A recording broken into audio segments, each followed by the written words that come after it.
अच्छा, मैं कह रहा था कि एक 20-25 लड़कों की टीम बनाओ और पूरे मोहल्ले में फैला दे और गांव का एक एक दरवाजा खटखटाओ और सबको बोलो कि हसरत साहब कोट दें। अरे सिर्फ 2 साल पुरानी बाइक है, 30,000 में दिला रहा हूँ। ऐसी डील सिर्फ सपनों में मिलती है। इससे पहले कि आपका सपना टूटे, डील पे मुहर लगा दो। नियाज़ भाई फसल टेम्पो में लोड हो चुकी है, मैं शहजाद को ज़बान दे चुका हूँ। अरे नियाज़ भाई को मुझे 50 रुपये पर क्विंटल ज़्यादा दे रहा है। पुराने रिश्ते पुराने दाम पे तो नहीं निभाए जाते हैं ना। वक्त बदलता है, हर चीज़ के दाम भी बदल जाते हैं। अरे अमजद वाह, क्या बात है। तो मुगले आजम के ज़माने का पंखा आखिर तूने चला ही दिया। लतीफ़ भाई, हर चीज़ चलती है, बस चलाने का तरीका आना चाहिए। अरे जब पढ़ा लिखा नहीं है तो इतना सब कर लेता है। कॉलेज गया होता ना तो आसमान में सैटेलाइट भेजता तू। लतीफ़ भाई, जिनका हौसला बुलंद होता है ना, सारा आसमान उनका होता है। और कोई भी कॉलेज की डिग्री हुनर पे हावी नहीं हो सकती। और हाँ, हुनर किताबों से नहीं, तजुर्बे से मिलता है।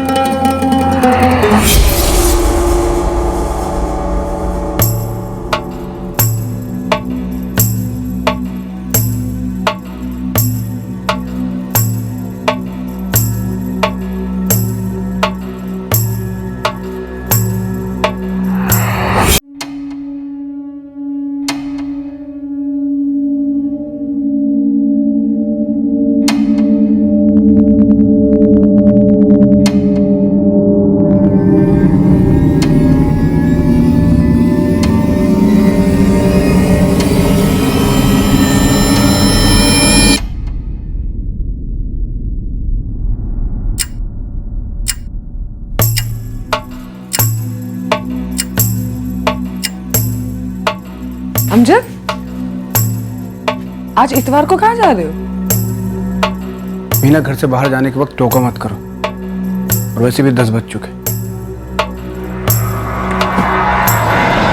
हुमेरा, अरे लेट हो रहा है, चले नहीं तो मैं अकेले ही चले जाता हूँ। बस बस 2 मिनट मुख्तार, हो गया बस। अरे चलो अशरफ बेटा, जल्दी। आप आएंगे सोचकर अम्मी ने खास आपके वास्ते फिरनी बनाई है। अरे वाह, तो एक काम करना, डिब्बे में डालकर घर ले आना, काम से लौट कर खा लूंगा। आज कैसा काम जी? आज तो इतवार है। अरे इतवार तो हर हफ्ते आता है, लेकिन ऐसा ऑर्डर बार बार नहीं आता। वैसे भी 2 दिन लेट हो, इस पार्टी को ना पकड़ के रखना है। अब्बू, हाँ, आज शाम को मॉल चले? जो होमवर्क करेगा वही मॉल वॉल जाएगा। अरे आज कैसा काम जी? आज तो इतवार है। अरे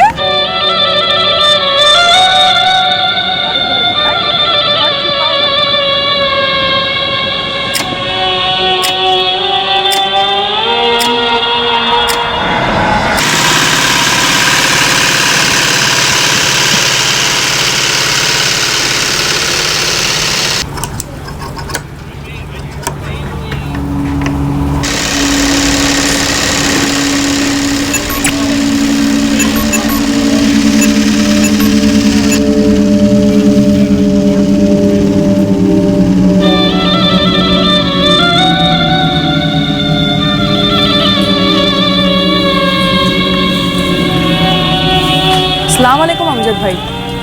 सलाम अमजद। वालेकुम सलाम।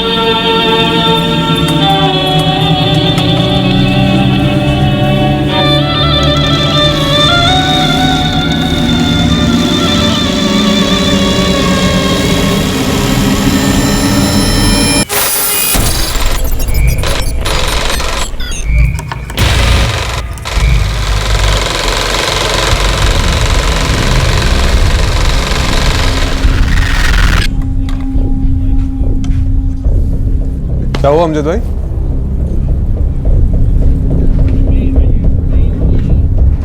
मैं और फ़हीम हम दोनों अपना काम कर रहे थे यहाँ पर। अमजद भाई आए, सीधा सीधा दुकान के अंदर घुसे, यहाँ पे चाकू उठाया, आए और मुख्तार के पेट में घुसेड़ने लगे साहब। पता नहीं। अमजद बेग और मुख्तार सिद्दीकी की पार्टनरशिप है? नहीं साहब, ये पूरी दुकान अमजद भाई की खुद की है। थोड़ा सा जगह उन्होंने मुख्तार को किराए पे दिया था, वो सिलाई का काम करता है। अमजद बेग का फोन स्विच ऑफ है। किस तरफ भागा वो? घर की तरफ? हाँ, शायद घर की तरफ ही भागा था।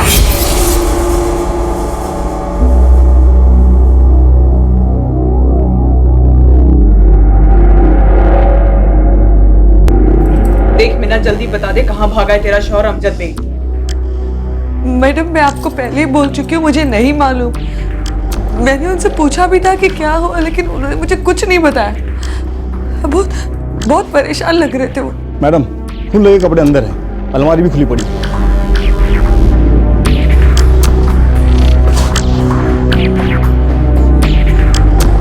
मीना, अमजद ने अपने किराएदार मुख्तार सिद्दीकी पे चाकू से वार किया है। अटेम्प्ट टू मर्डर का केस है उस पे, और अगर तूने झूठ बोला, उसे बचाने की कोशिश की ना, तो तू भी जेल जाएगी। फिर अपनी बच्ची का सोच। मैडम वो पागलों की तरह अंदर आए, कपड़े बदले और अपने साथ कुछ ले गए।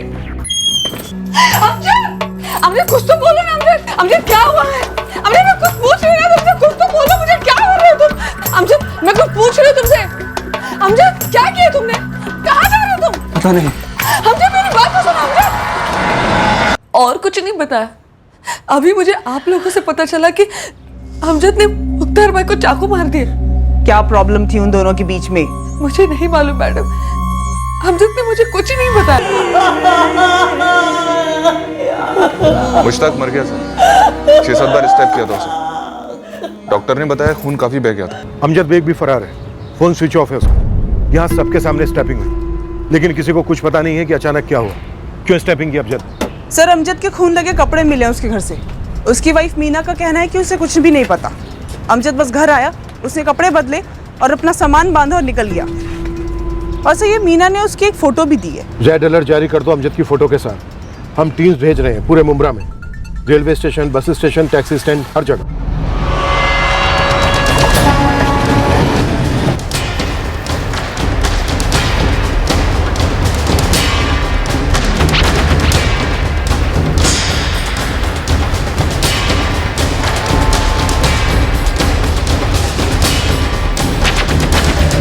अच्छी खासी अपने बेटे को लेकर अपनी अम्मी के यहाँ जा रही थी मोमिनवाड़ी। फिर मेरे बेटे ने मुझसे जिद किया कि अब्बू की दुकान चलते हैं। मैंने कहा ठीक है। हम वहां पहुंचे दुकान में। फिर वहां जाने के बाद वो अमजद आया और उसने अचानक से मेरे पति को इतनी बेरहमी से मार डाला। क्या ये अमजद और मुख्तार के बीच में कभी पैसों को लेकर कोई मसला था? कभी कोई लड़ाई हुई थी? ये अमजद जब अपनी दुकान में दाखिल हुआ तब कोई तू मैं हुई थी? नहीं मैडम, ऐसा कुछ नहीं हुआ था। वो अमजद आया और उसने सलाम बोले, मैंने भी उसको सलाम बोला। वो अंदर गया और बाहर चाकू लेकर उसने मार डाला। तुम कह रही हो कि तुम्हें नहीं मालूम कि तुम्हारा पति कहाँ से बिलोंग करता है? नहीं मालूम साहब, हम लोग हुमायूं नगर में मिले थे, शादी कर ली। मैं उसकी तरफ के लोगों को मिली तक नहीं। चलो माना नहीं मिली, पर कुछ नहीं मालूम किसी का नाम, उनका पता, कम से कम गांव का नाम? उन्होंने कभी बताया नहीं और मैंने कभी पूछा नहीं साहब। 444578987 ये नंबर जो तूने अमजद को दिया, ये तो तेरे नाम पर रजिस्टर्ड है? हाँ साहब, 2 साल पहले जब मैं अमजद भाई के साथ काम पे लगा था तो उनके पास सिम लेने के लिए कोई पेपर नहीं था, तो मैंने अपने खोली के पेपर दे के उनके लिए सिम लिया था। जब उसकी अपनी खुद की दुकान है तो वो तेरी खोली के रेंट एग्रीमेंट का इस्तेमाल करता है खुद के सिम के लिए? क्या लगता है तुझे तेरे झूठ को हजम कर लेंगे हम? साहब मैं झूठ नहीं बोल रहा हूँ, आपने रिकॉर्ड्स देखे ना, अमजद भाई का सिम मेरे नाम और एड्रेस पर है ना। और तू फहीम, तू यहाँ कब आया? 1 साल पहले। साहब जब 2 साल पहले मैं अमजद भाई के साथ काम पे लगा था तो उनके पास रहने के लिए कोई जगह नहीं थी, इधर ही दुकान में सोते थे। उसके बाद मेरे साथ मेरी खोली पे रहने लगे। खोली किधर है तेरी? यहीं पास में साहब, हुमायूं नगर। वहीं पे उनको मीना भाभी भी मिली और फिर दोनों ने शादी मना ली। फिर वो मीना भाभी के साथ उनकी खोली में रहने लगे। उसके पास खुद की दुकान है लेकिन रहने का ठिकाना नहीं है। ये तुम दोनों मिलकर क्या खिचड़ी पका रहे हो? साहब सच में अमजद भाई के पास कभी खुद का मकान नहीं था। मुख्तार की दुकान पहले अलग जगह थी, 2 गलियां छोड़कर। फिर उसकी दुकान का मालिक अचानक बेच-बाच कर चला गया। फिर मुख्तार ने अमजद से बात की, उसकी दुकान का एक हिस्सा उसने किराए पर ले लिया था। अमजद को तुम और ये मुख्तार कब से जानते हैं? मुख्तार उसे कब से जानता था मैं नहीं जानती मैडम, लेकिन मैं उस अमजद को बस 8 महीने से जानती हूँ, जब से मुख्तार ने अपनी मशीन उस मनहूस दुकान में लगाई थी। मैं मुख्तार भाई को जानती तक नहीं थी। बस 1-2 बार जब मैं अमजद को दुकान पर खाना देने गई थी तब मिली थी बस। अमजद ने मुख्तार को अपनी दुकान का एक हिस्सा किराए पर दिया था उसके टेलर के काम के लिए, और फिर एक इतवार की सुबह को उसके बीवी बच्चों के सामने, दूसरे लोगों के सामने उसका बेरहमी से कत्ल कर दिया। ये तो जानती हो? हाँ साहब, आप लोगों ने बताया तब से जानती हूँ। लेकिन वो कहां से आया या मुंब्रा में या बाकी मुंबई में कौन उसके रिश्तेदार हैं, मुख्तार के साथ उसकी क्या दुश्मनी थी, इस बारे में हमें तुम कुछ नहीं बता रहे। क्योंकि मुझे कुछ मालूम ही नहीं है साहब, तो मैं आपको क्या बताऊं।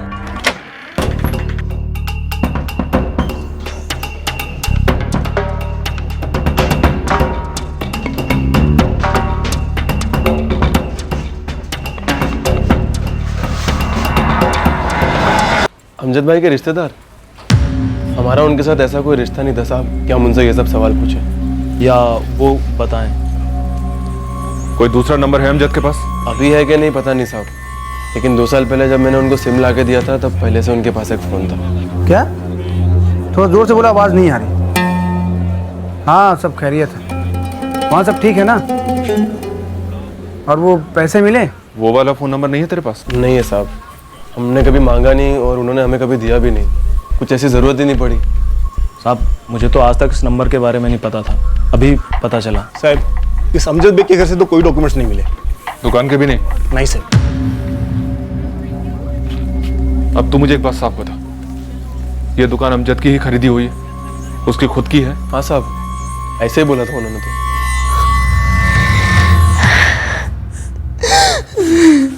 कहाँ है? कहाँ है वो अमजद? क्या बिगाड़ा था मेरे शौहर ने तुम लोगों का? क्यों मार डाला मेरे शौहर को? क्या बिगाड़ा था? मेरा मुझे कुछ नहीं पता, मुझे नहीं पता अमजद क्या है। तू झूठ बोल रही, तू झूठ बोल रही साली, मुझे पता है। क्यों छुपा के रखा है? उसको कहाँ छुपा के रखा है? उस शैतान को बता ना, कहाँ है वो? क्यों मारा मेरे शौहर को साली? झूठ बता ना, कहाँ है वो? इस मीना बेग को कस्टडी में रखो, ये जरूर कुछ जानती है जो बता नहीं रही है। ये अमजद काफी पहुंचा हुआ है सर, ये अपने साथ अपना एक एक डॉक्यूमेंट लेकर भागा है ताकि हम इस तक कभी पहुंच ही ना सकें।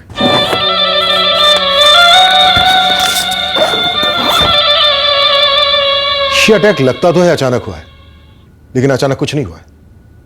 इस अमजद ने पूरी प्लानिंग की थी, इसका इंटेंशन मर्डर ही था। इस अमजद को जबरदस्त गुस्सा रहा होगा। किसी के अगेंस्ट ऐसा गुस्सा, वो भी अचानक, 1 सेकंड में तो पैदा नहीं हो सकता डॉक्टर। उसे दुकान में घुसते ही ऐसा गुस्सा क्यों आया होगा? ये भी बहुत अजीब सा ही है सर कि अमजद के 2 सबसे करीबी, इसकी बीवी और इसका असिस्टेंट, इन दोनों के पास अमजद के पास्ट की एक भी डिटेल नहीं है। और एक बात सर, 2 साल पहले 2012 में इस अमजद ने मीना से शादी की, बट इस मीना की बेटी तो 8 साल की है, तो सर जाहिर है अमजद मीना का पहला पति तो नहीं है। इस मीना बेग को हिट दो, जो इन्फॉर्मेशन ये दबाकर बैठी है निकलवाओ। सर कदम, अमजद के आदमियों ने कहा था कि वो दुकान उसकी खुद की खरीदी हुई है। हरीश और फहीम ने तो ऐसा ही कहा है सर। रजिस्ट्रेशन ऑफिस में चेक करो, किससे खरीदी, एग्रीमेंट में एड्रेस क्या है, पूरी बैकग्राउंड निकालो इसका।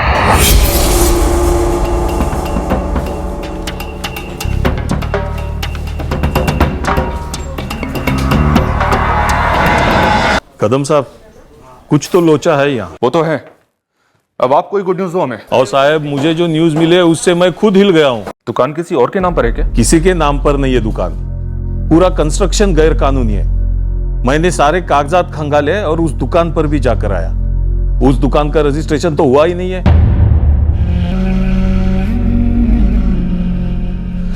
यार हरीश, मेरी फटी पड़ी है। साले मेरी कम फटी पड़ी है।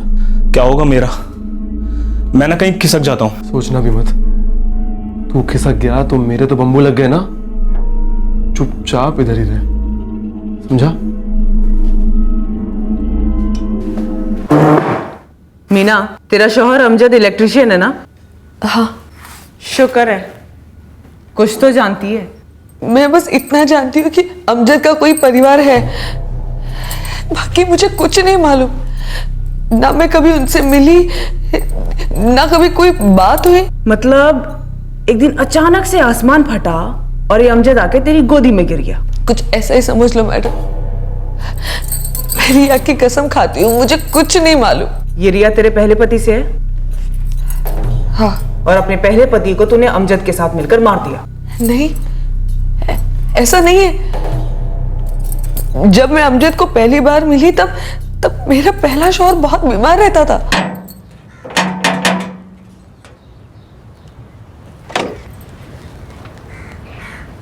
वो चाय बनानी थी तो दूध खत्म हो गया, दुकानें भी सब बंद हैं। लीजिए।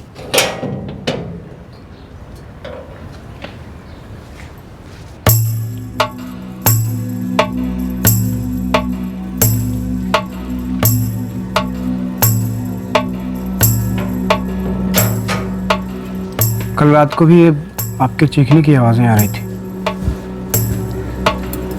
आप इतना कुछ क्यों सहती हैं? ये खा लो बेटा, देखो इसके बाद तुम्हें दूध भी पीना है।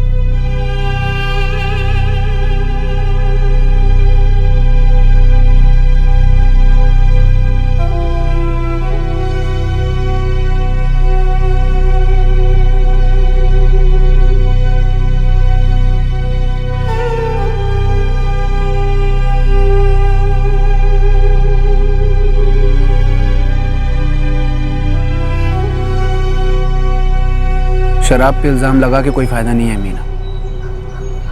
हर शराबी अपनी बीवी को इस तरह से पीटता नहीं है।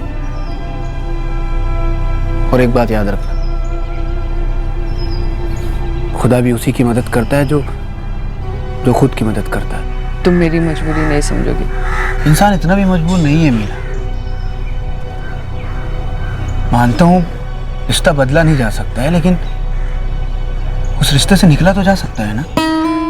मेरी रिया सिर्फ 4 साल की है अमजद। बहनों, इस रिश्ते से निकलोगी तभी बच्ची बुरी यादों को भूल पाएगी, वरना जिंदगी भर उसे सताएगी। इस रिश्ते से बाहर निकलोगी तो रास्ता अपने आप मिल जाएगा। काश इतना आसान होता। काश कि तुम्हें इस मायूसी की लत न लगी होती। साहब, हाथ पे रबर के दस्ताने चढ़ाकर फोन पकड़ो, शौक देने वाला हूं मैं। कोई विदेशी हाथ है क्या इस हत्या में? ISI या ISIS या साजिश मंगल ग्रह पर रची गई? नहीं साहब, इतनी दूर नहीं, पर हाँ, मामला इंटरनेशनल जरूर है। वो फहीम है ना, वो बांग्लादेशी है, एकदम गैर कानूनी। अमजद भी? साहब, उसके बारे में अभी तो इतना कुछ पता नहीं चला है, पर हाँ, उसकी बीवी है मीना, वो बॉर्डर पार की है, बांग्लादेश साइड की। আমি তোমার গোপন কথা জানি। সত্যি तेरे मौन व्रत का राज खुल गया है मीना बेग। तू बांग्लादेशी घुसपैठ है ना? मायूसी मेरी परछाई बन गई है अमजद। उससे भागने के लिए मैं अपने देश, अपने मुल्क बांग्लादेश से भागी। यहाँ पर मुझे मुकेश ने सहारा दिया। अगर उसे छोड़ दूंगी तो फिर कहाँ जाऊंगी मैं? मेरा पहला शौहर मुकेश खुद को पी गया मैडम। मैं जितना उसको पीने के लिए रोकती थी वो उतना ही मुझे मारता था।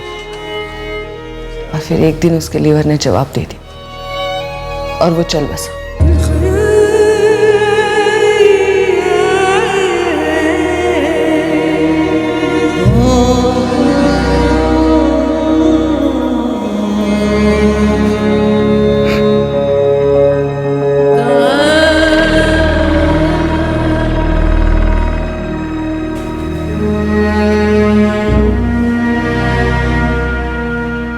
अगर मैं तुमसे ये कहूं कि मैं रिया को मेरी अपनी बेटी मानता हूं तो?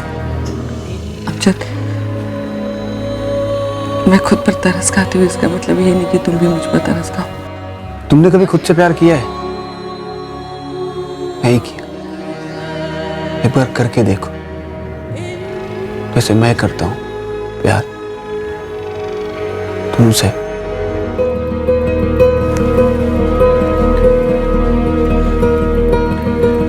मीना, आज का दिन हमारी बाकी की जिंदगी का पहला दिन है। हम शादी जब भी करें पर सालगिरह आज के दिन ही मनाएंगे, ठीक है? मीना, अमजद भी तेरी तरफ बांग्लादेशी है ना? नहीं, मतलब मुझे पता नहीं, मैंने कभी उसे पूछा नहीं। देख मीना, हम जानते हैं कि तू और अमजद मिले हुए हैं और तुम दोनों बांग्लादेशी हो और तुमने मिलकर मुख्तार के मर्डर का प्लान बनाया और सारी दुनिया को ऐसे दिखाया कि सब कुछ अचानक से हुआ है, बल्कि ये प्लान तुमने पहले से ही बना के रखा था। तो फिलहाल ये बता कि मुख्तार से ऐसी भी क्या दुश्मनी थी कि तुम दोनों ने उसे मार दिया? नहीं मैडम, मैंने अपनी बच्ची रिया की कसम खाई और मैं फिर से कसम खाती हूँ, मुझे कुछ नहीं मालूम। मैं सच कह रही हूँ, मुझे कुछ नहीं पता। एक से एक बड़ा झोल है सर। अमजद का पहला नंबर ट्रेस नहीं हो रहा है। उसकी दुकान गैरकानूनी है, उसका असिस्टेंट फहीम गैरकानूनी विदेशी है, बांग्लादेशी, और उसकी पत्नी मीना भी वहीं की है। मीना अमजद को 2 साल पहले मिली, उनकी शादी हुई, लेकिन अमजद की तब दुकान सब सेट थी, तो जाहिर सी बात है अमजद यहाँ मुमरा में उसके पहले से रह रहा होगा। उसकी दुश्मनी भी मुख्तार के साथ तब की होगी या अभी उससे भी पहले की। ये मुख्तार भी बांग्लादेशी हो सकता है सर। और हो सकता है दुश्मनी भी वहीं की हो, पुरानी, कि अमजद वहां से यहाँ मर्डर करने के इरादे से आया हो, इतने साल इंतजार किया हो। कदम, इस मुख्तार की हिस्ट्री निकालो।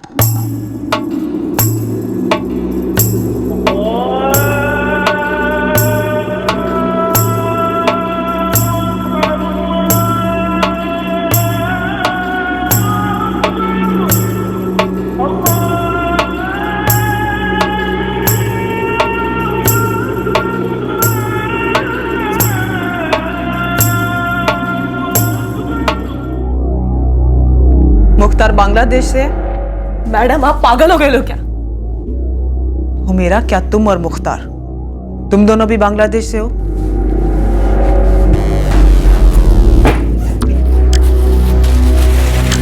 ये लो, ये लो, लो देख लो ठीक से, चाहे तो तपास लो, ये असली है, जैसे कि हम असली हिंदुस्तानी।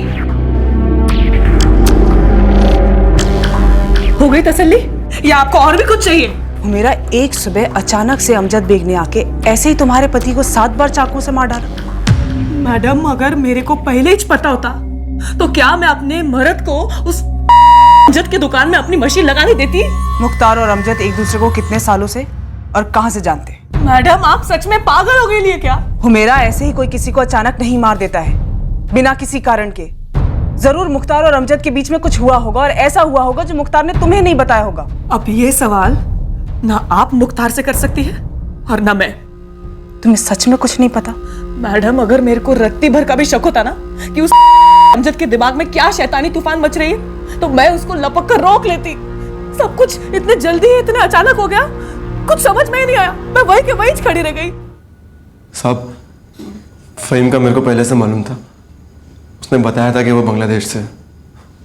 लेकिन साहब मैं कभी कोई गलत काम नहीं किया। और अमजद भाई का पता नहीं साहब कि वो किधर से।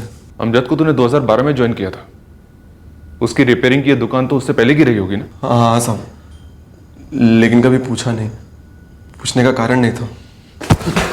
साले पिछले 2 साल से वो तेरे नाम का सिम इस्तेमाल कर रहा था।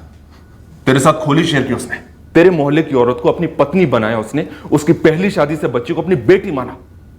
और तुम लोगों में से कोई नहीं जानता था कि वो कहां का रहने वाला है। और तू फहीम, तेरी नैया तो अब किनारे लगने से रही।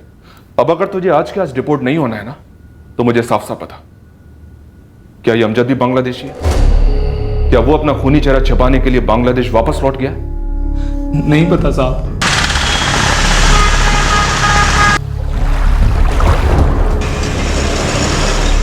देख भाई याकूब, हमने अपने बांग्लादेशी सर्किट में एक से एक हैंडलर से बात किया है, पर किसी ने भी ये अमजद बेग नाम के किसी को ना तो उस पार से इंडिया लाया है और ना ही हाल ही में यहाँ से उधर ले गया है। अबे नाम में क्या रखा है बे? वो तो कमीज की तरह कोई भी बदल सकता है ना। इसके लिए मैंने तेरे को इस अमजद का फोटो भेजा था। हम भी तुम्हारी खबरी बिरादरी का है, इतना बड़ा केस है, हम फोटो नहीं घुमाएगा। इतना बड़ा केस नहीं, क्राइम ब्रांच का सबसे इंपॉर्टेंट केस है इस वक्त। इसीलिए अपना हाथ पैर आंख कान ना जरा तंदुरुस्ती से चला। और खाली बॉर्डर तक नहीं, ढाका तक। ढाका तक तेरे जितने भी खबरी नेटवर्क है ना, सबको एक्टिवेट कर।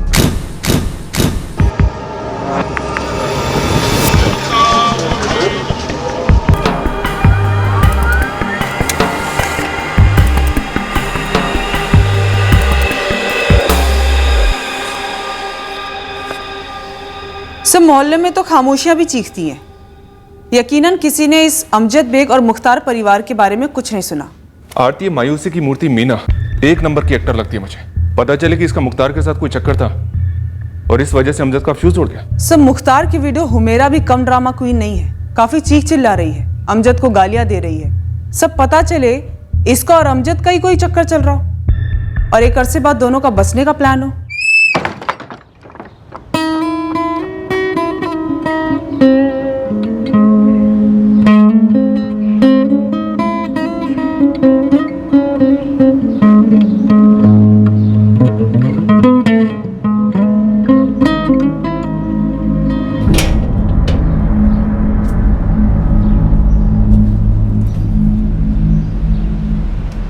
कहीं ऐसा तो नहीं कि तुम हसीना पर गुस्सा हो लेकिन इसकी वजह मैं हूं?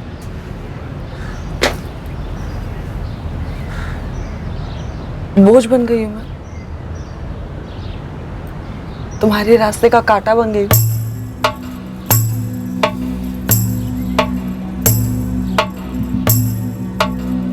तुम हमें किस्तों में बता रही हो या फिर अपने शौहर को किस्तों में वक्त दे रही हो हमसे दूर जाने का? मैं बहुत हिली हुई थी साहब, अब भी हूँ। ये बात सच में मेरे जहन से निकल गई थी।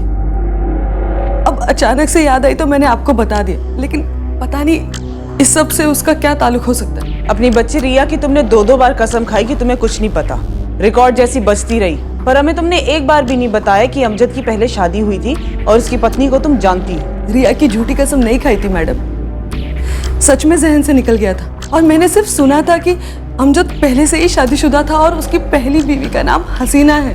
हसीना? अमजद, यकीन नहीं हो रहा कि तुम ऐसा कह रहे हो।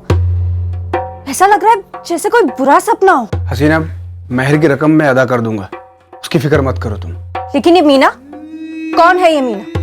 उसका तुमसे कोई ताल्लुक नहीं है। हम मुमरा में मिले थे और हमें इश्क हो गया और बहुत जल्द हम लोग निकाह करने वाले हैं। प्यार तो तुमने मुझसे भी किया था ना, और जिसे तुम निकाह का नाम दे रहे हो वो दरअसल धोखा है मेरे साथ। हसीना, गुजारिश कर रहा हूँ तुमसे, बखेड़ा खड़ा मत करो। बखेड़ा मैं खड़ा कर रही हूँ? मेरा कोई वजूद नहीं है, कोई मर्जी नहीं है। अमजद, जब से तुम यहाँ से गए हो ना, मैं इंतजार करती रही कि कब तुम मुंबई में घर जमाओगे ताकि हम अपनी जिंदगी तो शुरू कर सके। पर तुम मुझसे फोन पर तलाक मांग रहे हो। मैं फैसला कर चुका हूँ हसीना, तुम्हें सिर्फ इत्तला कर रहा हूँ। आज से अभी से अपने आप को तलाकशुदा समझो। तलाक, तलाक, तलाक। महर की पहली किस्त तुमको महीने के आखिरी में मिल जाएगी। खुदा हाफिज। अल्लाह तुम्हें कभी हाफिज नहीं रखेगा। और रही बात महर की, तो वो तुम अपने मीना पर खर्च करो, मुझे कोई जरूरत नहीं है। मैं अपनी जिंदगी अपने बलबूते पर शुरू करूंगी। भूल जाऊंगी कि अमजद नाम का कोई दर्दनाक धोखा हुआ था मेरे साथ। क्या हुआ? क्या कहा उसने? मीना, मैंने हसीना को तलाक दे दी और उसने जो कहा वो तुम्हारे कानों के लिए नहीं है। अब हमें कोई जुदा नहीं कर सकता। तारीख तय कर लेते हैं और निकाह कर लेते हैं। सर, अमजद के इस नंबर के पिछले 1 साल के सारे नंबर्स एक एक करके खंगाले, लेकिन किसी हसीना का नाम नहीं मिला। ये सच में एक हसीना थी या फिर तुम्हारे दिमाग की उपज है? मीना बेग, बस अब और खेल नहीं हमारे साथ। मीना, हम अच्छे अच्छे हसीना के ना पसीने निकालते हैं जेल के अंदर, और मैंने पहले ही कहा था, आजमा मत हमें। मैडम, मैं सच बोल रही हूँ। मुझे सिर्फ इतना पता था कि अमजद की पहली बीवी का नाम हसीना है और हसीना ने पिछले साल फिर से शादी कर ली और जुनैद से शादी कर ली। कौन जुनैद? अमजद का छोटा भाई। क्या बात कर रहे हैं आप? कैसे हो गया ये सब? हमारे बेटों की जिंदगियों में क्या कब कैसे होता है हमें थोड़ी ना पता चलता है अमजद। अब्बू, ये वक्त मुझे ताना मारने का नहीं है, बताइए मुझे कैसे हुआ ये सब? तुमने अचानक से उसे तलाक दे दिया, वो अपने घर मायके चली गई हमेशा के लिए, और हमारे पास दिखाने के लिए ना ही मुंह रहा और ना ही कहने के लिए कुछ जुबान। आज साहबजादे जुनैद आए और कहने लगे कि अब्बू, हमने हसीना से निकाह कर लिया है। पागल हो गए हो तुम जुनैद? कैसी बातें कर रहा है ये? अब्बू, चिल्लाने से कोई फायदा नहीं। मैं हसीना से निकाह कर चुका हूं, वो अब मेरी बेगम है। अब अगर आप लोगों को एतराज ना हो तो क्या मैं उसे घर ले आ सकता हूं? अरे तुम्हारे बड़े भाई की छोड़ी हुई औरत है वो। तो अब्बू, अमजद भाईजान ने उसे तलाक दे दिया था, मैंने उसका हाथ मांग लिया और उसने हाँ कर दी। और वैसे भी वो अमजद भाईजान की जागीर तो है नहीं ना। मिल गया जवाब, अब तो अलग से घर बसेगा। जुनैद ने बहुत गलत किया अब्बू। बेटा, अब जो कर लिया सो कर लिया, घर छोड़कर चला भी गया है। कहीं ऐसा तो नहीं कि वाकई में तुमने मुझ पर तरस खाकर मुझसे निकाह किया और तुम्हारे दिल में अब भी हसीना है?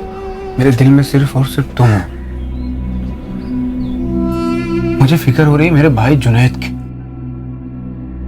पता है तुम्हें, कॉलेज नहीं गया ताकि वो पढ़े, कुछ बने और हमारे माँ बाप का सहारा बने।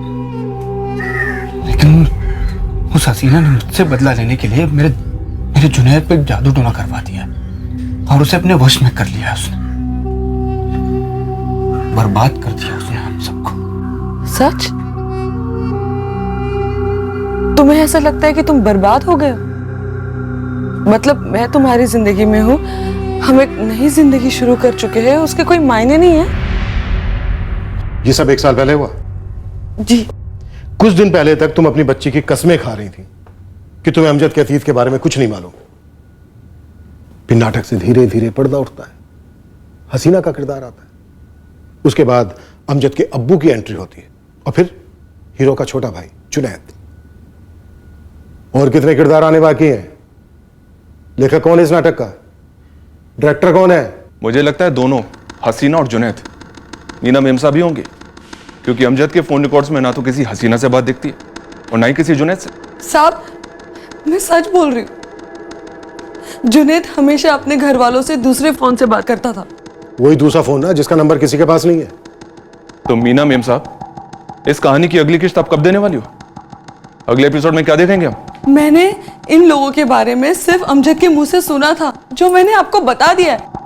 मैं इन लोगों से मिली भी नहीं हूँ।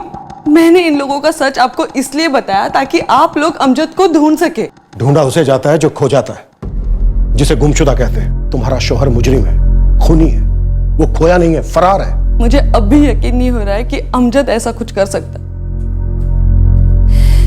मैं कह रही हूं ना आपसे, जरूर कोई और बात है। कहानी में एक और नया ट्विस्ट। अब क्या ट्विस्ट सोचा है तुमने? अमजद का हमशक्ल? सब ये अमजद वो अमजद नहीं है। फरजाना, राखी, मैडम मेरी बात तो सुनिए। मैडम मेरी बात तो सुनिए। अमजद को कुछ तो हुआ है। 2 साल पहले निकाह के बाद हम लोग दुनिया के सबसे खुश लोग थे। मेरी बेटी रिया को पहली बार एक सच्चे बाप का प्यार मिला था। अमजद दिन रात मेहनत करता था साहब, कभी ऊंची आवाज में बात तक नहीं की उसने। बस प्यार, ढेर सारा प्यार, कोई बुरी आदत नहीं थी उसमें। लेकिन 6 महीने पहले अचानक से कुछ हो गया। उसका सारा काम बिगड़ने लगा, उसके मिजाज बिगड़ने लगे। मुझे कुछ समझ में ही नहीं आ रहा था।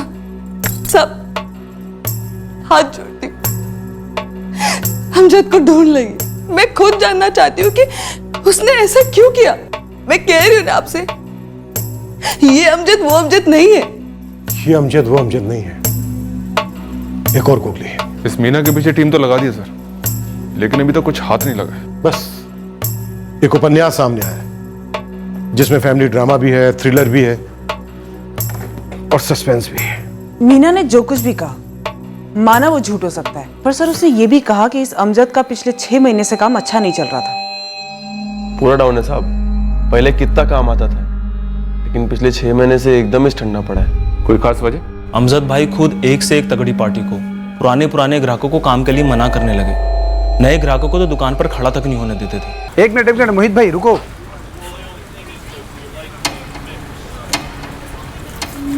ना मोहित भाई ये काम नहीं ले सकता मैं, माफ करना।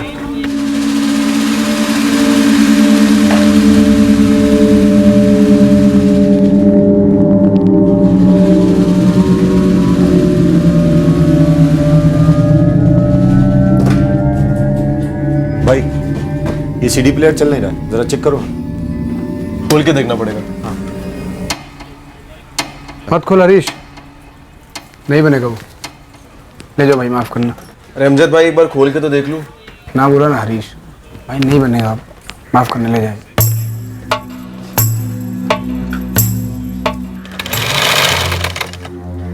अमजद भाई ये क्या हो रहा है? हाँ, सुबह से 3 बड़े बड़े ऑर्डर आए, आपने तीनों को वापस भेज दिया। वो घाटे का था, खतरा है उसमें। अमजद भाई कैसे? दुकान का मालिक तू है कि मैं हूँ?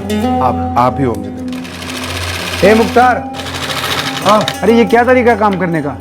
पूरा कचरा फैला रखा है दुकान के बाहर। अमजद भाई, अब तुम हमें टेलरगिरी सिखाओगे? शाम होने तक तो एक भी धागा मिलता है यहाँ। अरे लेकिन शाम तक तो कचरा दुकान के बाहर पड़ा रहता है ना, उसी से मनुष्यत फैलती है। अरे अमजद भाई, काम के टाइम पे मजाक मत करो। अच्छा मुझे एक बात बताओ, ऐसी कौन सी दर्जी की दुकान है जिसकी जमीन पर कपड़ों के टुकड़े नहीं मिलते? और ऐसी कौन सी इलेक्ट्रिशियन की दुकान है जिसकी दुकान पर वो वायर के टुकड़े नहीं मिलते? मेरी दुकान में एक वायर का टुकड़ा नहीं मिलेगा तुझे, एक कचरा नहीं मिलेगा। पता है क्यों? क्योंकि मुझे कचरा पसंद नहीं है। ये जो कचरे यहाँ पड़े रहते हैं ना, ये शैतान को न्योता देते हैं, और उसके बाद क्या होता है तुझे पता होगा। अगर नहीं पता तो बताऊं मैं क्या होता है। ये काफी अजीब बर्ताव था उसका। हाँ साहब, काफी अजीब, लेकिन कभी समझ ही नहीं आता कि अमजद भाई काय को ऐसा पेश आ रहे थे। सर आधार कार्ड ऑफिस से भी जवाब आ गया, इस अमजद बेग के नाम से कभी कोई कार्ड नहीं बना। कैसे बनता? जो आदमी अपनी सारी इंफॉर्मेशन खुफिया रखना चाहता हो, वो वाला आधार कार्ड क्यों बनवाएगा? लेकिन उसने दुकान खरीदी सर, मतलब उसके पास पैसे थे। अब गैर कानूनी ही सही, दुकान का साइज देखिए, कुछ लाखों में ही खरीदी होगी सर। अमजद बेग है क्या? सरेआम एक मर्डर करता है। वो 6 महीने से परेशान था। सर 3 महीने हो गए हैं और हमारे हाथ कुछ भी नहीं लगा, ना अमजद बेग के बारे में, ना इस कत्ल के मोटिव के बारे में। इस मुख्तार सिद्दीकी की बैकग्राउंड की क्या रिपोर्ट है? क्लीन है सर, कोई क्रिमिनल रिकॉर्ड नहीं था, ईमानदार आदमी था, और पिछले 15 साल से मुंब्रा में दर्जी का काम कर रहा था।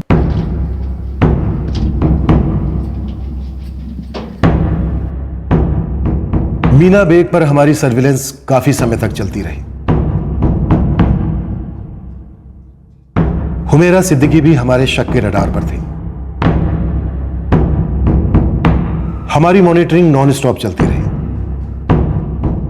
दूसरे केसेस अब प्रायोरिटी जोन में आ गए थे, लेकिन अमजद बेग केस पर काम बिना रुके चलता रहा। पर वक्त के साथ अमजद बेग का केस धीरे धीरे बैक बर्नर पर चला गया।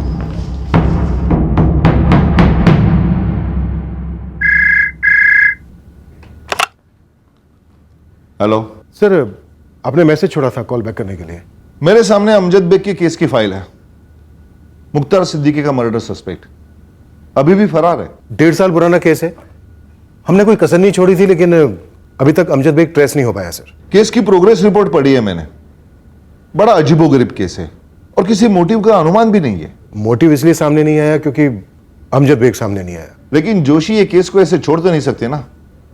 तुम दोबारा इस केस को टेकअप करते हो या मैं किसी नए टीम को दे दूं? नहीं सर, मैं खुद हैंडल करूंगा। इस केस को एक नए केस की तरह ट्रीट करेंगे। पहले के डेड एंड्स हमारे अब के स्टार्टिंग पॉइंट्स नहीं होंगे। डन सर, देखते हैं हमारे पास क्या है। 8 जून 2014 संडे की सुबह ये अमजद अपनी दुकान पर आता है, दुकान के अंदर जाता है, वहां से फल काटने वाला चाकू लेकर बाहर निकलता है और मुख्तार को स्टेप करता है और वहां से भाग जाता है। और सर हमारे सामने है अमजद की दूसरी बीवी मीना बेग, मुख्तार सिद्दीकी की बीवी हुमेरा सिद्दीकी, और अमजद की दुकान पे काम करने वाले 2 लड़के, लोकल हरीश और ये बांग्लादेशी फहीम। फिर भी सर हमारे हाथ में अमजद के बैकग्राउंड के बारे में कुछ भी नहीं है। ये फैक्ट्स हैं हमारे सामने।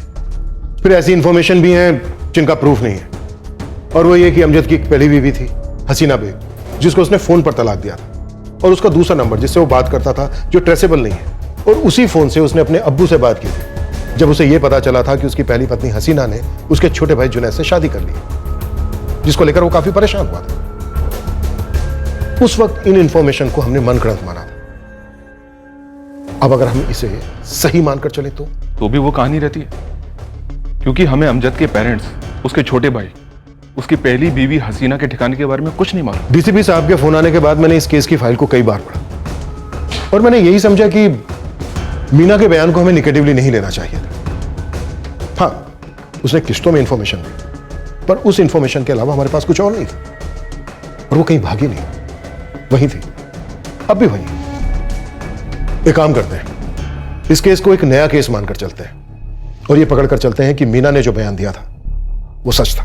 सर अगर हम उसे सच मान भी लेते हैं तो भी हम अमजद तक पहुंचेंगे कैसे? जैसे हर केस में पहुंचते हैं, एंगल बनाकर, बाल की खाल निकालते हुए। मीना ने बात कही फोन कन्वर्सेशन के बारे में। मीना कहती है कि हसीना मैं तुमको तलाक देता हूँ, महर की रकम मैं अदा कर दूंगा, उसकी फिक्र मत करो तुम। मतलब एलिमनी। अमजद ने हसीना को फोन पर तलाक के साथ एलिमनी देने की बात कही। अमजद ने एलिमनी की पहली किस्त महीने की आखिर तारीख तक देने की बात की थी। महर की पहली किस्त तुमको महीने के आखिरी में मिल जाएगी। इसका मतलब सर वो पैसे ट्रांसफर करने वाला था किसी भी तरह। करेक्ट। लेकिन सर उस वक्त मैंने मुमरा के तकरीबन हर बैंक में क्रॉस चेक किया था, उसका किसी भी बैंक में कोई अकाउंट नहीं मिला। पैसे कैश भी तो ट्रांसफर होते हैं ना। मतलब सर वो पैसे ट्रांसफर करने वाला था किसी भी तरह। राइट। अब अंधेरे में फायर करते हैं और खगालते हैं कि इस अमजद ने किसको और किस तरीके से पैसे ट्रांसफर किए। रिकॉर्ड क्यों नहीं होगा? पोस्टल डिपार्टमेंट है हमारा, यहां हर चीज का रिकॉर्ड रखा जाता है। अब 4-5 साल पहले भेजा गया मनी ऑर्डर काफी भारी फाइलों के बीच होगा कहीं, पर होगा जरूर। आप थोड़ा सा समय दो, अगर है तो मिलेगा जरूर।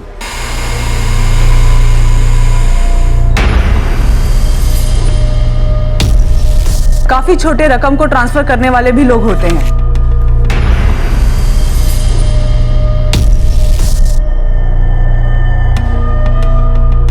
कदम, आरती, कॉन्ग्रेचुलेशन। ये हसीना बेग नाम की औरत मनगढ़ंत नहीं है। अब पता करते हैं कि अमजद का मुख्तार को मारने का असली कारण क्या था, और ये अमजद 99% हमें यहां मिलेगा। Somapur, Azamgarh, Uttar Pradesh. Brilliant breakthrough sir. पूरे 1.5 साल के बाद एक कैरेक्टर जो काल्पनिक माना जा रहा था, हसीना बेग, वो रियल साबित हुई। इससे और भी कैरेक्टर्स रियल साबित हुए होंगे। एक एक्चुअल एड्रेस भी था। पर अजीब बात यह भी है कि मीना के हिसाब से अमजद एक जिम्मेदार प्यार करने वाला पति और बाप था, और 1.5 साल से गायब। उसने मीना को कांटेक्ट नहीं किया।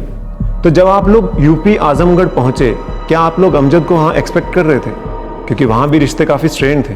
इस केस की सारी आइडेंटिटीज सामने होने के बावजूद ये केस किसी ब्लाइंड केस से कम नहीं था। पर अब हमारे हाथ एक तगड़ी लीड लगी। हम पहुंचे यूपी आजमगढ़। हमें नहीं मालूम था कि सोमापुर गांव से हमें क्या मिलने वाला था, कौन मिलने वाला था, लेकिन हाँ, हम ये तय कर गए थे कि अमजद बेग को साथ लेकर लौटेंगे। और रही बात मोटिव की, तो मोटिव ना जर, ना जोरू, ना जमीन। मोटिव था घड़ी। घड़ी की सुइयां, दिन का, रात का वक्त, जिसकी सनक थी अमजद को। हमें लगा हम इस केस को क्लोज करने के काफी करीब पहुंच गए हैं, पर घड़ी की सुइयों की अपनी मर्जी थी, वक्त का अपना तकाजा था।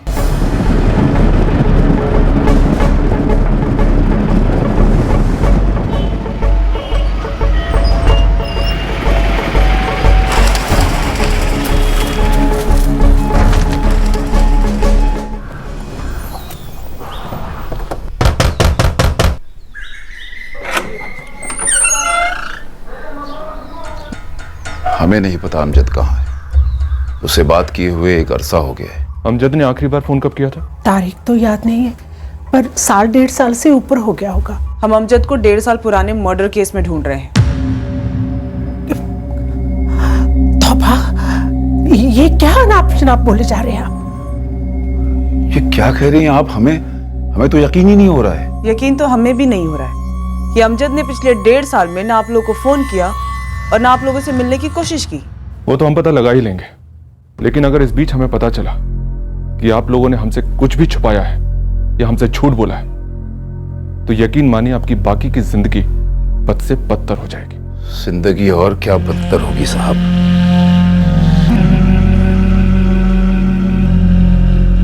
वैसे भी हमने आपसे कह दिया ना कि अमजद से हमारी आखिरी बार बात तब हुई थी जब आपके छोटे बेटे जुनैद ने अमजद की पहली पत्नी हसीना से निकाह किया। अब आप ये मत कहिएगा कि पिछले 1 साल से आपकी उन दोनों से ना तो बात हुई है ना ही फोन हुआ है। नहीं हुई बात, और अगर वो हमसे मिलने आएंगे तब भी हम उनका मुंह नहीं देखेंगे। मर गए वो हमारे लिए जो हमें जीते जी मार गए। जमाल जी, अमजद कितने साल पहले सोमापुर छोड़ के मुंब्रा के लिए निकला था? इस ईद पर तकरीबन 5 साल पूरे हो जाएंगे उसे। अचानक इतना बड़ा फैसला तुमने कैसे ले लिया बेटा? हाँ बेटा, और इसकी जरूरत क्या है? सब कुछ तो अच्छा चल रहा है, जमीनें हैं अपनी, जुनैद इतनी अच्छी पढ़ाई कर रहा है, और माशाल्लाह तुम्हारा काम भी अच्छा चल रहा है। अम्मी, हमारा सोमापुर एक तालाब है और मुंबई एक समंदर, और गांव में देखा हुआ सपना हमेशा बड़े शहरों में पूरा होता है अब्बू। पर बड़े शहरों के खर्चे भी तो छोटे नहीं होते ना। और तू इतना पढ़ा लिखा भी नहीं है जो तुझे कोई ऐसे ही नौकरी देने से रहा। वहाँ डिग्री की नहीं, दम की जरूरत पड़ती है।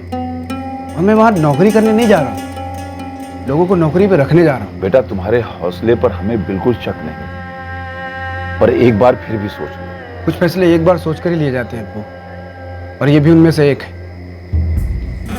और वैसे एक फैसला मैंने और लिया है। वो क्या? अब्बू, मैं चाहता हूँ कि मेरे हिस्से की ज़मीन बेच के वो पैसा आप लोग मुझे दे दो, ताकि मैं मुंबई जाके उस पैसे से एक वर्कशॉप खोलूँगा।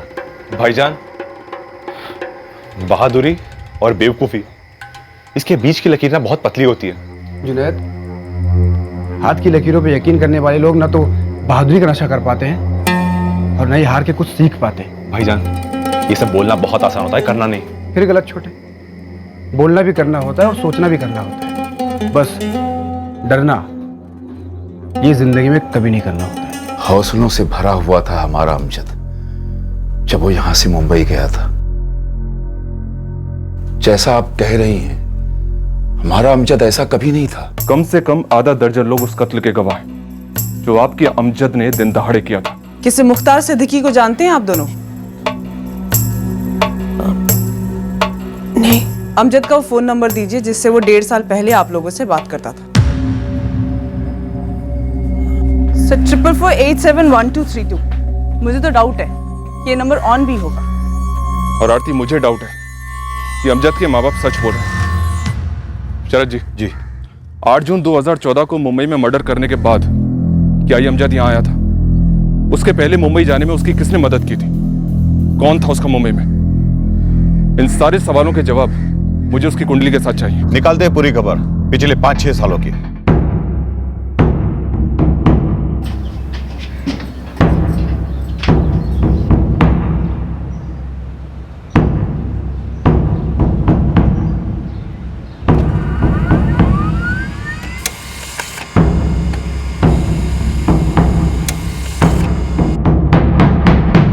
मीना के रिकॉर्ड्स में भी ऐसा कोई सस्पिशियस नंबर नहीं मिला है जिससे लगे कि मीना अमजद के साथ टेलीफोनिक टच में है। सर, यहाँ लोकल पुलिस ने खबरी नेटवर्क एक्टिव कर दिया है। मुझे पूरा यकीन है सर, मर्डर करने के बाद वो यहाँ जरूर आया होगा। हसीना की क्या खबर? उसके मायके का एड्रेस मिला है सर, यहाँ से 40 किलोमीटर दूर। आरती गई है वहां पर।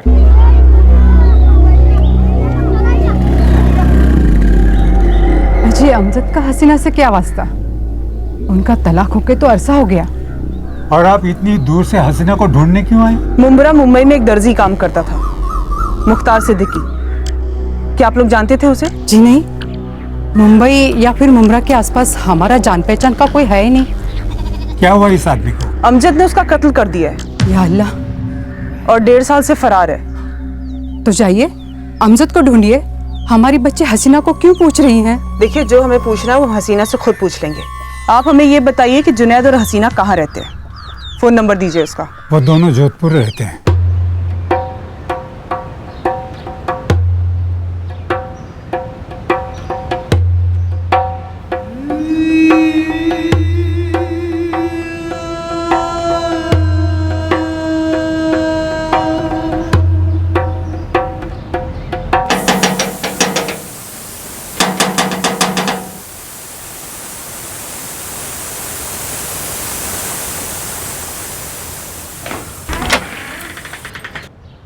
कहाँ है तेरा शौहर? अमजद बैग कहाँ है? मुझे नहीं पता हूँ मेरा। उसे मारना तो तुझे चाहिए था ना? उसने मेरे शौहर को क्यों मार डाला? उसकी क्या गलती थी? तूने बाहर जाके मुंह मारा, मेरे मुख्तार के साथ चक्कर चलाया। अमजद ने तुझे रंगे हाथ पकड़ लिया होगा। मेरा नहीं तो कम से कम मरहूम मुख्तार भाई का तो लिहाज किया होता। फिर क्यों? क्या हुआ था उन दोनों के बीच मीना? मुझे नहीं मालूम मेरा। जितना तुम्हें पता है उतना ही मुझे पता है, और उतना ही मैंने पुलिस को बताया। अमजद ने मेरे बच्चे अशरफ को लावारिस बना दिया मीना। मेरी रिया का हाल कुछ अलग है क्या मेरा? जिस दिन से तुमने और अशरफ ने मुख्तार भाई को आखिरी बार देखा, उसी दिन से मैंने और रिया ने अमजद को नहीं देखा। 1.5 साल से भी ऊपर हो गया है। वो अभी भी तुझे फोन करता है ना? छुप छुप कर आकर मिलता है ना तुझे? ऐसा कुछ नहीं है। झूठ झूठ बोल रही है तू। तूने उसे छुपा कर रखा है। बता बता, कहाँ है वो?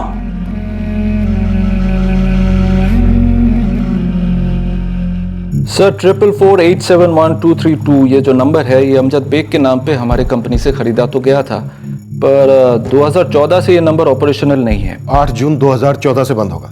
जी बिल्कुल सही सर। वैसे तो हमारे यहाँ पे 1 साल के ऊपर का नंबर्स का डेटा स्टोर नहीं करते हैं, और ये तो 1.5 साल से डीएक्टिवेटेड है। अगर आपकी कंपनी चाहे तो 1.5 साल तो क्या, पिछले 5 साल का डेटा रिट्रीव कर सकती है। आप हमें प्लीज अमजद के 1.5 साल की डिटेल्स दीजिए।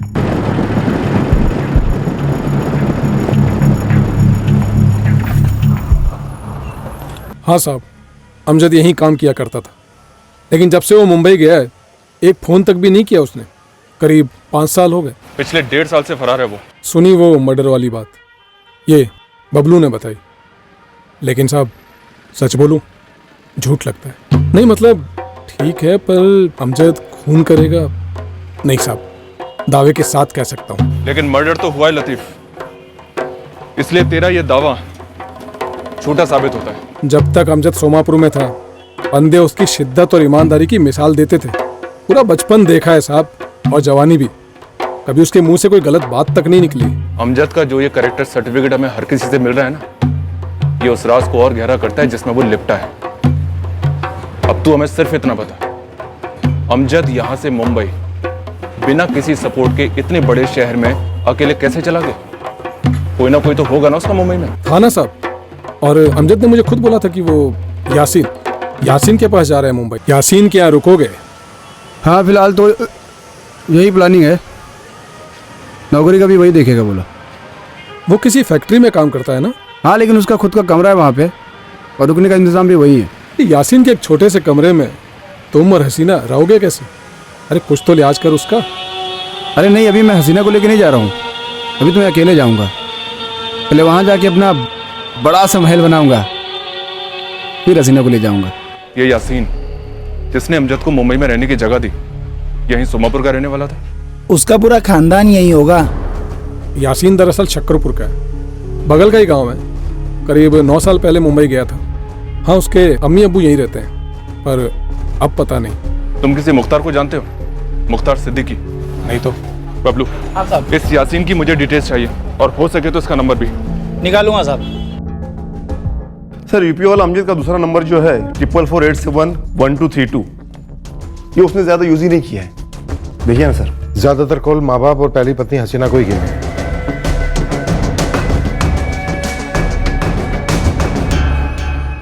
मतलब तुम दोनों की पिछले 1.5 साल से अमजद से बात नहीं हुई? नहीं। फोन पे भी बात नहीं हुई? जब रिश्ता ही नहीं रहा तो बात करने से क्या फायदा? मुख्तार सिद्दीकी से तुम्हारा क्या रिश्ता था हसीना? कौन है ये मुख्तार सिद्दीकी? वही जिसका अमजद ने दिन दहाड़े मर्डर कर दिया है। मर्डर? क्यों मारा होगा? वो तो अमजद को ही पता होगा ना मैडम। लेकिन उसकी दुश्मनी तो तुम दोनों से थी। ये आपसे अमजद ने कहा? पिछले 1.5 साल से तुम लोग उससे मिले हो या नहीं? नहीं मिले मैडम। जब से अमजद भाईजान और हसीना का तलाक हुआ है, मैं तो तब से नहीं मिला। और मैं तो उससे भी पहले।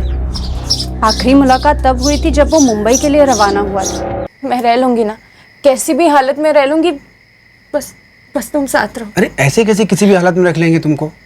पागल हो क्या? तुम जिम्मेदारी नहीं हो मेरी, प्यार हो, और प्यार को फूलों की तरह रखते हैं। बनाने दो हमको अपना बगान, फिर ले चलेंगे तुमको महकने के लिए। सुनो ना, ले चलो मुझे।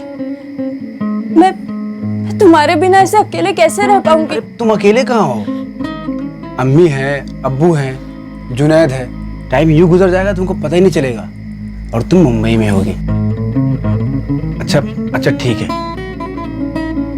ज्यादा इंतजार नहीं करना पड़ेगा, बहुत जल्द आके तुमको ले जाऊंगा।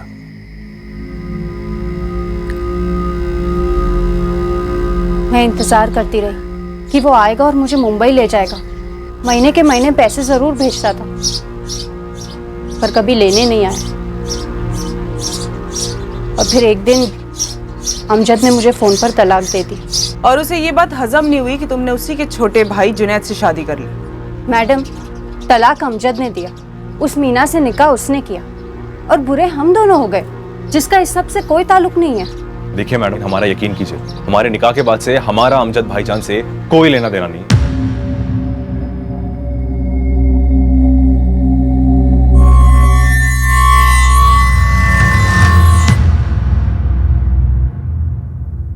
शायद अमजद बेग पकड़े जाने के लिए जिंदा ही नहीं था। उस वक्त ये ख्याल हमें भी आया था। ये अपने आप में बहुत अनोखा केस था, जहां जुर्म का मोटिव एक्यूज के अलावा और कोई बता ही नहीं पा रहा था और एक्यूज का कोई नामो निशान ही नहीं मिल रहा था। बिल्कुल, इसी वजह से हम इस केस को यहां क्लास में डिस्कस कर रहे हैं। पर आपने एक कनेक्शन मेंशन किया था सर, कुछ अजीब सा था, घड़ी के साथ, टाइम को लेकर। ये एक्यूज के कैरेक्टर की एक डिटेल थी जिसका डायरेक्टली कत्ल से कोई कनेक्शन नहीं था। अब इसे आदत कहो, सनक कहो या जिद, अमजद में पैदा हुई थी, जो हमें इन्वेस्टिगेशन के दौरान पता चलने वाली थी। किससे पता चली? कोई करीबी होना चाहिए।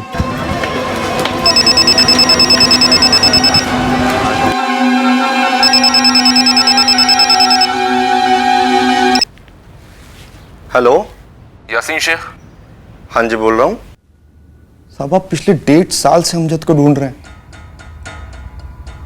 पर क्यों साहब? मुख्तार सिद्दीकी का मर्डर किया उसने। जानते हैं मुख्तार सिद्दीकी को? मुमरा का दर्जी। मैं किसी मुख्तार को नहीं जानता था, पर साहब अपना अमजद ऐसा क्यों करेगा? ये तो अमजद ही बताएगा। कहाँ है वो? पिछले 1.5 साल से तो हम मिले भी नहीं है, हमारी तो कोई बात भी नहीं हुई है। 8 जून 2014 को अमजद ने अपनी ही दुकान पर मुख्तार का कत्ल किया। और उसके बाद वो तुम्हारे पास आए ही नहीं, जबकि सिर्फ तुम ही कैसे आदमी हो जिसने उसे मुंबई में रहने का सहारा दिया था। दिया तो था साहब, पर साहब शायद वो मुझसे मिलने आया था साहब। इस शायद का क्या मतलब? या तो वो मिलने आया होगा या मिलने नहीं आया होगा। आया था साहब, शायद इसलिए क्योंकि 8 जून 2014 ही शायद वो तारीख थी जब वो मुझसे मिलने आया था साहब।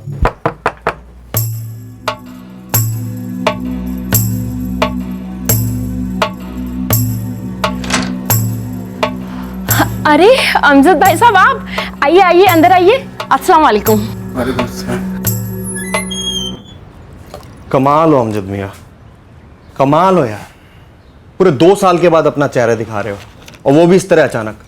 तुम तो वाकई के हित के चांद हो गए भाई। अरे नहीं यासीन, वो वक्त गुजरता रहा, काम जमाने में बहुत ज्यादा मसरूफ हो गया था। अरे हसीना को लेकर आइए कभी खाने पर। वो यहाँ नहीं है, गांव में है। ऐसा क्यों भाई साहब? इतने टाइम से आप अकेले रह रहे हैं? सुनने में आया था तुम्हारा दुकान धंधा सब कुछ जम चुका है, तो फिर हसीना अभी भी गांव में क्या कर रही है? कुछ नहीं, वो ऐसे ही। अमजद यार कुछ तो मसला है, तुम इतने उखड़े उखड़े क्यों लग रहे हो? कहाँ? नहीं तो बस ऐसे ही।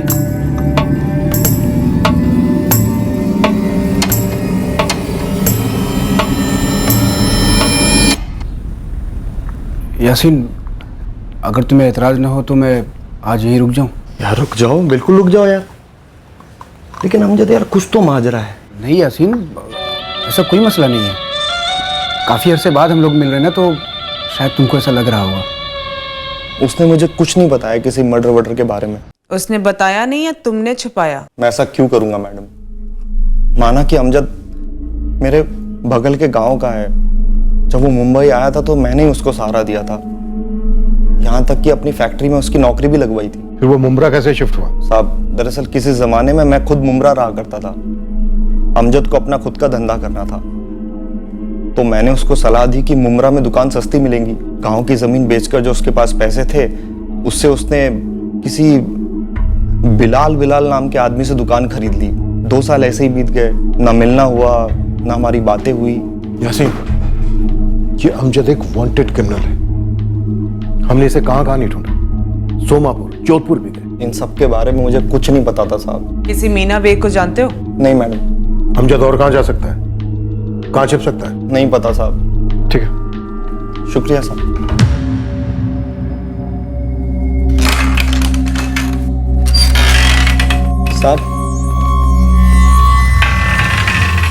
साहब एक बात थी जो आपको पता होनी चाहिए। बोलो। थोड़ी अजीब है। यासीन, मैं आज और रुक सकता हूँ क्या? अमजद यार तेरा ही अपना घर है, तुझे जब तक रुकना है तब तक रुक। मैं कल तो चला ही जाऊंगा, बस आज के दिन ही। अमजद कोई परेशानी है क्या? नहीं, ऐसे ही बस। और वो अगले दिन निकल गया। 8 जून की दोपहर को वो आया और 10 जून की सुबह निकल गया। जी। कुछ अजीब बात बोल रहे थे तुम। साहब वो 10 जून की सुबह को भी जाने से झिझक रहा था। क्यों? वो निकलते निकलते अचानक से रुक गया।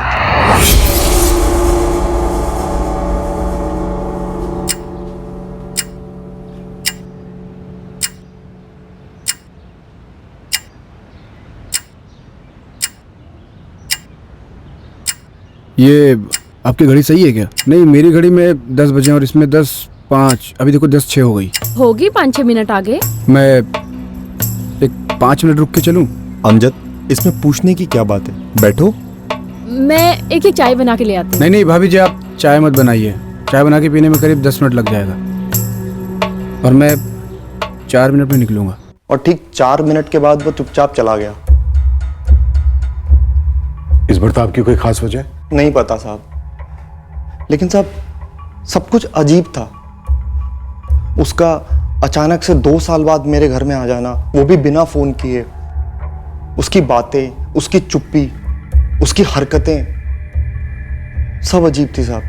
लेकिन साहब मुझे अभी भी यकीन नहीं होता है कि अमजद मेरे घर खून करने के तुरंत बाद आया था। इसमें कोई दो राय नहीं है कि अमजद ने मर्डर किया। अगर तुम उसके सच्चे दोस्त हो, एक सच्चे इंसान हो, तो उसे पकड़वाने में हमारी मदद करो। जरूर करूंगा साहब। कोई जाबाज कहता है, कोई मेहनती, कोई ईमानदार, तो कोई सनकी। आखिर ये अमजद बेग है क्या सर? कत्ल से 6 महीने पहले के अमजद के बारे में हमने जिन जिन से बातें की, मीना, हरीश, फहीम और अब ये यासीन, और जब भी हम आपस में बात करते हैं सबके मुंह से बस यही 2 शब्द निकलते हैं, अजीब और अचानक। अजीब बर्ताव, अचानक कत्ल, फिर यासीन के अजीब बर्ताव। उसकी सनक, उसका गुस्सा, टाइम को लेकर। इन दोनों में कनेक्शन जरूर है कोई। टाइम को लेकर? हाँ। वो परेशान रहते थे लेकिन कभी कुछ बताया नहीं साहब।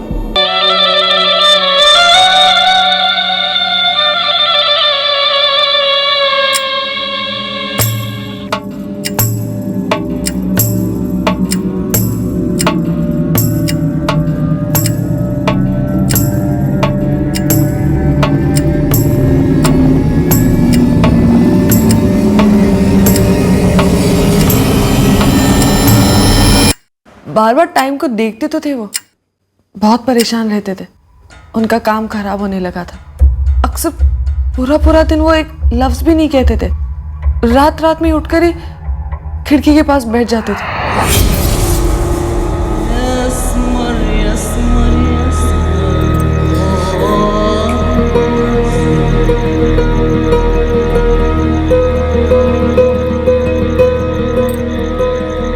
कब से होने लगा था ये? पता नहीं साहब। मीना, अमजद की दुकान पे काम करने वाले दोनों लड़के हरीश और फहीम, ये 2 बताते हैं कि अमजद खुद से अपने काम को मना करने लगा था। मुझे इसके बारे में कुछ नहीं पता। कोई बीमारी वगैरह, कोई इलाज चल रहा था क्या उसका? नहीं, मतलब उन्होंने मुझे कभी कुछ बताया नहीं साहब। जब अमजद को यह पता चला था कि उसकी पहली पत्नी हसीना ने उसके छोटे भाई जुनैद से शादी कर ली है, तब उसे सदमा लगा था। कुछ अजीब सी हरकत करने लगा था। हाँ, उन्हें बहुत गुस्सा आया था, लेकिन सदमा मैं नहीं कह सकती साहब। दुख तो सिर्फ इस बात का है कि मैं अमजद भाईजान को यह बात समझा ही नहीं पाया कि मुझे तुमसे प्यार तुम दोनों के तलाक के बाद हुआ, उसके पहले नहीं। क्या फर्क पड़ता है जुनैद? अमजद ने तो वैसे ही मुझे ठुकरा दिया था फोन पर। फर्क सिर्फ इसीलिए पड़ता है क्योंकि मुझे लगता है कि अमजद भाईजान ये समझते हैं कि मैंने उनके पीठ पीछे वार किया। जुनैद सही बता, मैं यहाँ मुंबई में खून पसीना एक कर रहा था, तू वहां मेरी बीवी के साथ, अपनी भाभी के साथ क्या कर रहा था? नहीं अमजद भाई, ये तो इस दुनिया का सबसे बड़ा झूठ है।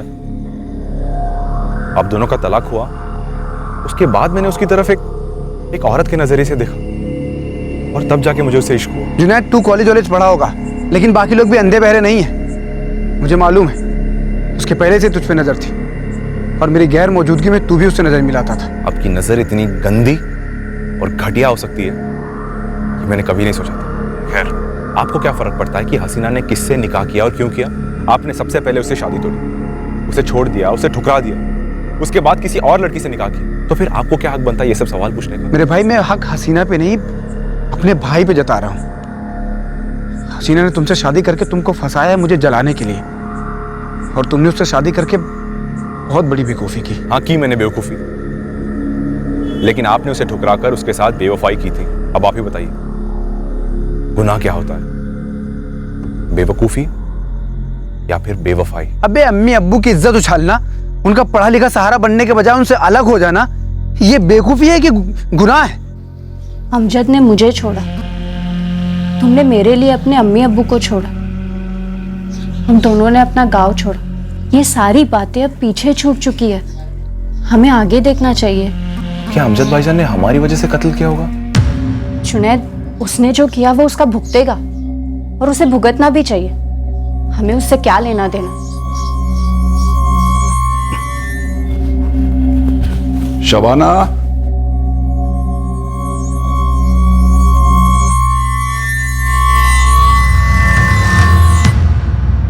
सोमापुर में अमजद का घर 24 घंटे सर्विलेंस पर है सर, लेकिन अभी तक कोई भी स्पॉटिंग नहीं हुई है।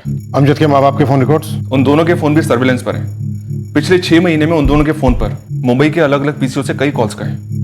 सर, मीना बेग के फोन पर भी मुंबई के अलग अलग पीसीओज के नंबर शो करते हैं। कहीं ऐसा तो नहीं है कि अमजद यहीं मुंबई में छिपा बैठा है हमारी नाक के नीचे, और हम उसे आजमगढ़ और जोधपुर में ढूंढ रहे हैं? सर, मुंबई में अपनी हर कोशिश आजमाई हमने। मुंबई का हर खबरी नेटवर्क इस अमजद बेग केस को अच्छी तरह से जानता है। शहर में पोस्टर चिपके इसके, news media, print media, social media, हर तरह की कोशिश करके देख लिया हमने सर, मीना बेग और हुमेरा सिद्दीकी, इन दोनों पे सर्विलेंस जारी है। बस ये अमजद बेग हमारे हाथ में। 2 साल हो गए होंगे अब तक जब अमजद ने मुख्तार को मार डाला था, और ना अमजद हाथ में था ना कत्ल का कारण। इस अमजद के बारे में आप लोगों ने हर किस्म की डिटेल इकट्ठा की, पूरी history, geography, psychology, economics, everything, पर वो नहीं मिला। सर, क्या वो कभी नहीं मिला? उत्तर प्रदेश में हमने उसकी फैमिली और दोस्तों पर लगाम कस के पकड़ रखी थी, क्योंकि हमें मालूम था कि कोई उनमें से एक तो है जो झूठ बोल रहा है। बस अब हमें इंतजार था कि कब अमजद हमारे हाथ लगेगा। ये वेटिंग गेम फ्रैंकली हद से ज्यादा लंबा चला। फिर मुंबई में अमजद की स्पॉटिंग की खबरें आने लगी, और हर बार यह चीज एक अंधी गली में एंड होती, और आखिरकार अमजद हमारे हाथ लगा। ऐसे लगा, इतनी जल्दी लगा, जो अचानक भी था और अजीब भी, ठीक अमजद की तरह।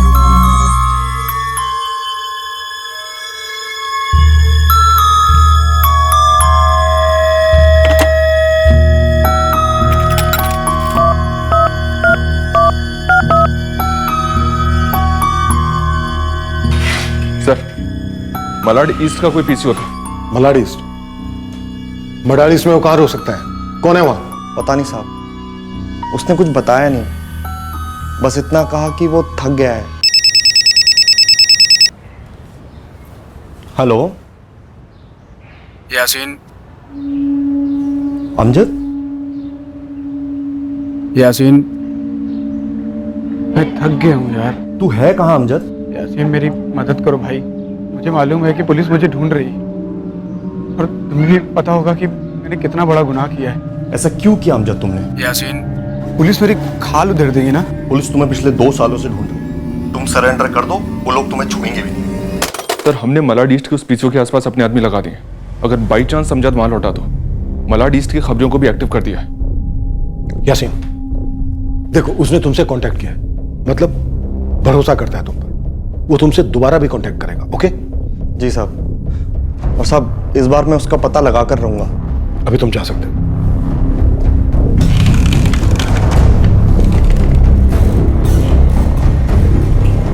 कदम, आरती, इस यासीन का फोन टैप करो। अगर ये हमारे साथ डबल गेम खेलता है तो हमें पता चलना चाहिए।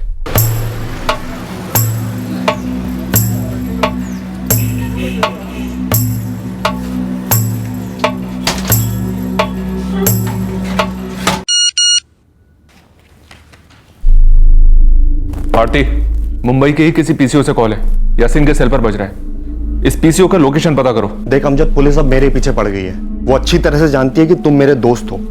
वो चाहती है कि तुम सरेंडर कर दो। यासीन, मेरी वजह से पुलिस को बहुत भागदौड़ करनी पड़ी है। सरेंडर करते बहुत मारेंगे मुझे। मुझे मार नहीं खाना है यासीन। तुम सरेंडर कर दोगे, पुलिस तुम्हें छुएगी भी नहीं। अच्छा, मैंने सुना है कि वो गिरफ्तारी से बचने के लिए कोई जमानत ले जाती है सरेंडर करने से पहले। वो मुझे दिलवा दो ना, मैं सरेंडर कर दूंगा। अमजद, मैं एक मामूली सा फैक्ट्री वर्कर हूँ, मैं कहाँ है ये सब। तुम नहीं यासीन, तुम किसी वकील से बात करो और उसको बोलो कि मेरा एक दोस्त है जिसे जमानत चाहिए जो गिरफ्तारी से पहले ली जाती है। उसे कुछ एंटीसिपेटरी बेल बोलते हैं, वो मुमकिन है क्या? एंटीसिपेटरी बेल चाहिए उसे हमारे डंडे से बचने के लिए। ये उतना भी अजीब और अचानक नहीं है, काफी शातिर बुद्धि है इस अमजद की। सर, इस बार मीरा रोड के किसी पीसीओ से फोन किया उसने। ये अमजद पीसी रिपीट नहीं करता है। सलाम सलाम। यासीन, ये तुम्हारा दोस्त अमजद कैसा आदमी है? साहब, मैं तो खुद थोड़ा हिल गया हूँ साहब। ये एंटीसिपेटरी बेल। हाँ साहब, ये कुछ होती है क्या? होती है, वो हम उसे दिलाएंगे। क्या साहब? एंटीसिपेटरी बेल दिलाएंगे। जो गेम ये हमारे साथ खेल रहा है वही गेम हम इसके साथ खेलते हैं, लेकिन हमें ये किसी भी हालत में हमारी कस्टडी में चाहिए। यार अमजद, यकीन कर मेरा, जमानत के कागज सारे रेडी किए हुए हैं, एक अच्छा वकील भी किया हुआ है। तुम्हें सरेंडर नहीं करना पड़ेगा। पहले तुम मुझे और एक वकील को बाहर मिलोगे, वहां से हम कोर्ट जाएंगे जहां पर तुम्हारी जमानत होगी। ये सब तुम्हें उस वकील ने बोला है मुझे बोलने के लिए कि तुम पुलिस वालों के साथ मिले हुए हो? सही है।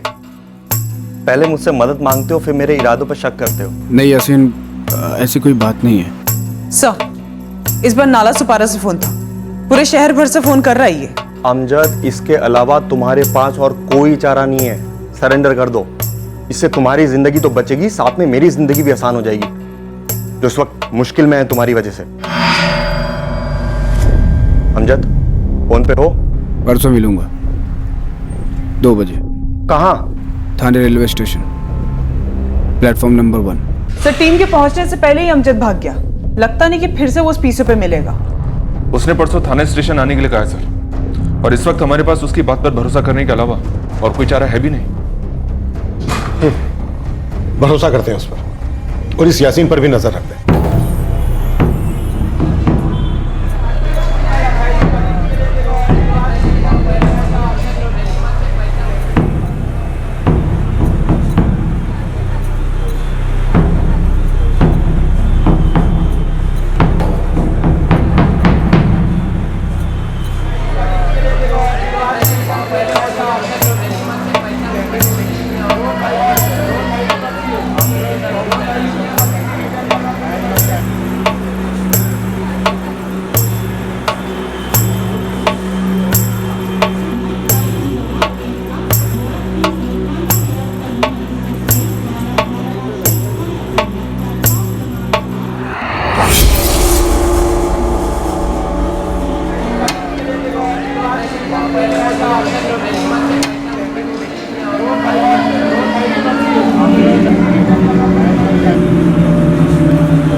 पक्का तो नहीं पता सर, फोटो में ऐसा तो नहीं दिखता।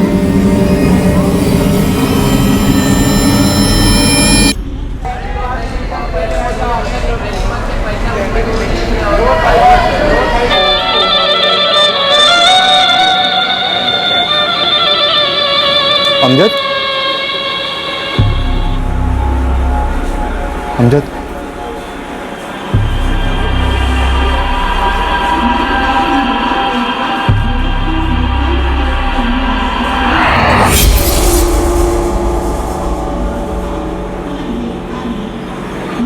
दो साल से बहुत घुमा दिया तूने अमजद बेग।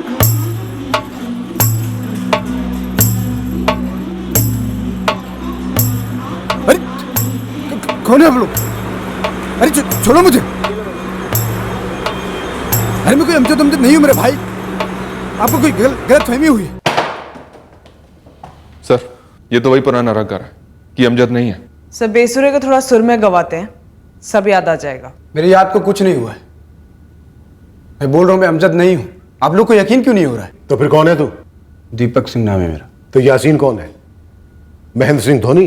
आप लोग को मजाक लग रहा है क्या? मजाक तो तू कर रहा है पिछले 2 साल से। अब तो पंचलाइन का टाइम आ गया है। आरती सर, मीना और रिया को बुलाओ, देखते उन्हें ये चुटकुला कितना पसंद आता है।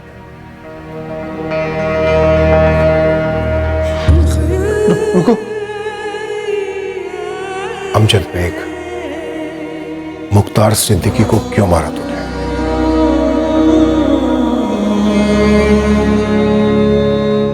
शैतान का साया था तेरे बेटे पर।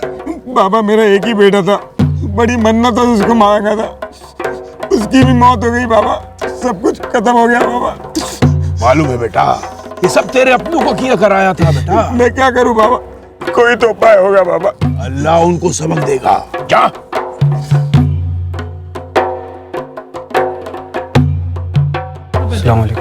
वालेकुम अस्सलाम। बाबा, आपने उस आदमी से कहा कि उसके बच्चे की रूह किसी ने कब्जे में कर लिया था, इसलिए उसका इंतकाल हुआ। जमीन का मसला था उसके अपने भाई के साथ। उसके बड़े भाई ने उसके बच्चे की रूह जादू से कैद कर ली थी, ना भरने वाला घाव दे दिया बेचारे को। तो बाबा, इसे जादू टोने से किसी की रूह को कब्जे में किया जा सकता है? शैतान एक हकीकत है बेटा, शैतान हर जगह घूमता है।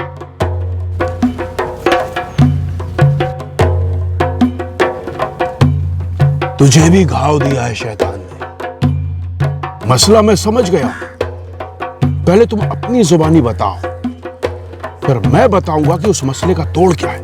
मेरी पहली बीवी है ना, उसने मेरे छोटे भाई को पता नहीं क्या खिला पिला दिया है, वो उसके लिए पागल हो गया कि निकाह कर लिया उससे। तो तुझे लगता है कि तेरी पहली बीवी हसीना ने ये तेरे छोटे भाई से निकाह तुझसे बदला लेने के लिए किया है? तू जो सोच रहा है सही सोच रहा है अमजद। तेरी पहली बीवी हसीना ने तेरे भाई को कब्जे में कर लिया है और वो तुझे बर्बाद होता देखना चाहती है। तुझे इस जाल में फंसकर किश्तों में मरने की जरूरत नहीं है, समझ रहा है ना बेटा? इस वक्त वो तुझ पर हावी है हसीना। उसने तेरे अंदर का सारा सुकून चूस लिया है। मुझे भी ऐसा ही लगता है। उसके इस टोने का तोड़ निकालना होगा, उसके सारे नापाक इरादों को रोकना होगा। कैसे बाबा? इसका इलाज क्या है? ये अपनी पहली बीवी हसीना की नाम कहानी मत सुना हमें, नहीं तो हमारे पास टाइम है और ना ही मूड। सीधा मुद्दे पे आ। मुख्तार सिद्दीकी को क्यों मारा तूने? मेरी जिंदगी के चीथड़े उड़ रहे थे सर। कुछ भी करके कैसे भी मुझे अपनी बर्बादी को रोकना था बस। 10:21 सम है या विषम है? 10:21 सम है या विषम है? विषम। और 10:20 वो सम। जब भी कोई काम करो पहले घड़ी देखो। विषम जो भी हो काम मत करो। विषम यानी कि 1, 3, 5 या 7 ये पंखे ठीक नहीं करना। हाँ 2, 4, 6 हो ठीक कर डालो। समझ रहा ना मेरी बात? जी समझने की कोशिश कर रहा हूं। विषम जो है वो बर्बादी का रास्ता है, खात्मे का। जब भी कोई काम करो अपनी नजर घड़ी पर रखो। सम हो तो काम कर लो बस। मत खोल हरीश। अमजद भाई एक बार खोल के तो देख लो ना। बोला ना हरीश, आपकी घड़ी सही है क्या? हाँ मतलब सही होनी चाहिए।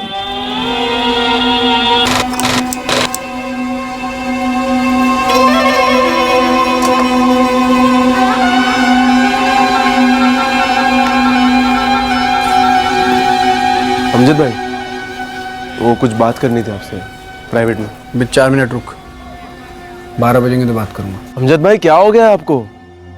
सारे ग्राहक वापस जा रहे हैं, आप कोई नया काम भी नहीं उठा रहे हो। गंद साफ कर रहा हूँ हरीश, अच्छे काम के लिए जगह बना रहा हूँ। तो फिक्र मत कर, इंशाल्लाह बहुत बड़े बड़े काम आएंगे। बड़ा काम जब आएगा तो कर लेंगे, वो भी कर लेंगे, लेकिन तब तक जो अपना दाल रोटी का काम है उसको लात मारने से क्या मिलेगा अमजद? अमजद बेटा, हसीना जो कर रही है वो अलग, कोई अगल बगल है तेरे जिसने तेरी रोजी रोटी को बांध रखा है। दिमाग पर जोर डालकर सोच, वो शख्स कौन हो सकता है जिसने जादू से तेरी रोजी रोटी को अपने पास बांध लिया है? अच्छा, जैसे उस बच्चे के की रूह कब्जे में कर लिया था उसके ताऊ ने।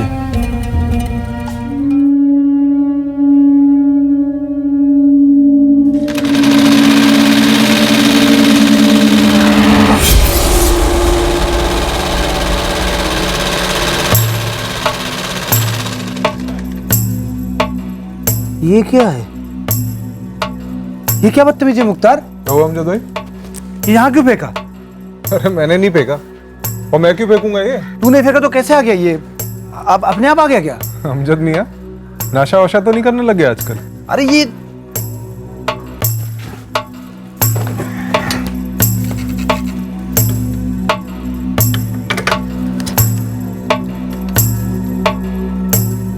हमारा यार हाथ दे।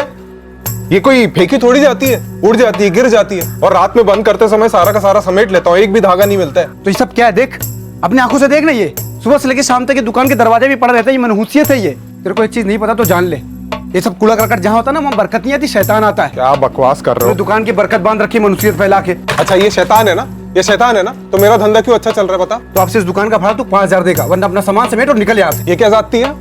पूरे 1 साल का किराया एडवांस में दिया है मैंने, और एक भी पैसा ऊपर से नहीं दूंगा मैं। अब अगले 1 साल तक ना यहाँ से कोई सुई हटेगी ना मुख्तार। मेरी रोजी रोटी को अपने कैद में कर लिया था मुख्तार ने। कभी नींबू मिर्ची फेंकता था तो कभी कपड़ों के टुकड़े।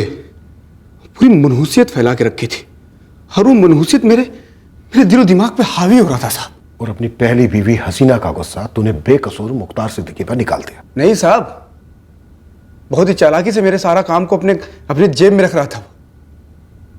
मैंने बड़े प्यार से समझाया उसे, बड़ी दलीलें दी कि इसे जादू टोने वाली चीजें मत फेंका कर, लेकिन सुनता ही नहीं साला शैतान का बच्चा। और उस दिन भी सुबह जानबूझ के वो काला कपड़ा फेंका था मनहूसियत फैलाने के लिए, और वो काला कपड़ा एकदम डरावना था।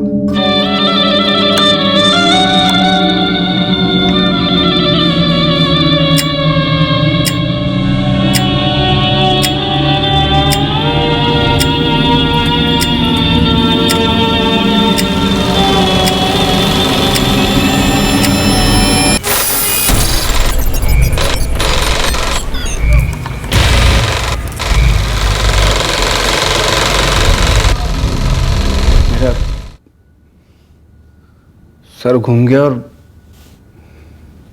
चक्कू चल गई साहब। बस इतनी सी बात थी?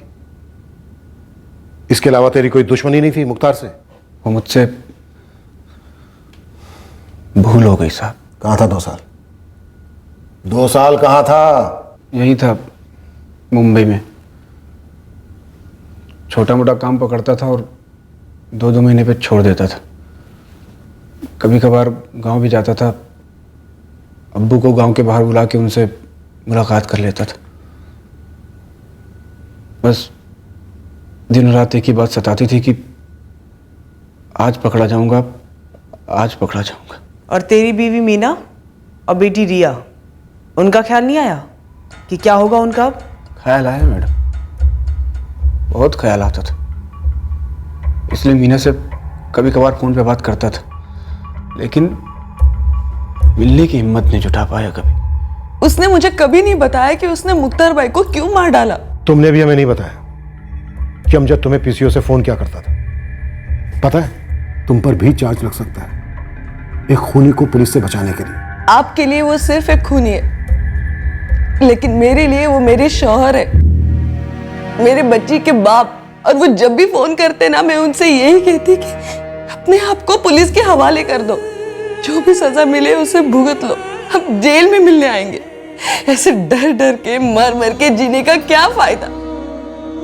ऐसी जिंदगी तो मौत से भी बदतर है ना साहब।